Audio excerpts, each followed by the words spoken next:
Vēlos jūs iepazīstināt ar Svētās ģimenes projektu, kuriem ir vairāk kā 10 gadi, kas atrodas pie Svētās Marijas Magdalēnas draudzes Vecrīgas sirdī.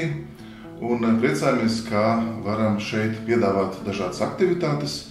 Kopā ar pašvaldību šeit ir gan dienas centrs, gan arī dažādas formācijas iespējas jaunām ģimenēm, gan senioriem, gan tiem, kas vēlas pavadīt labi laiku. Šeit pēdējā laikā ir ļoti daudz arī ukraiņu, kas tiek uzņemti ļoti sirsnīgi. Un, lai šis pastorālais projekts patiešām dara baznīcas dzīvi krāšņu, bagātu.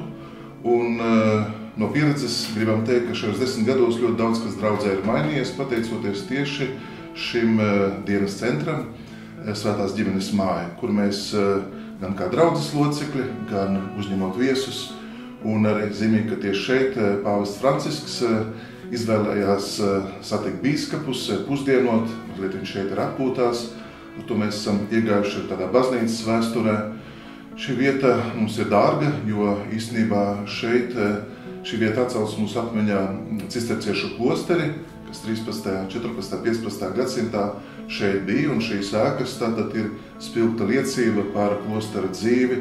Vēlāk pirms 500 gadiem šeit bija jezuītu ordeņa misija, un tas ir iespējams arī apskatīt, par to pārliecināties. Mūsu ģimenes mājas pirmā stāvā, mēs to saucam par pagrabstāvu, kur ir dažādas ekspozīcijas, piemiņas istaba Aleksandram Meņam, dažādu mākslinieku darbi.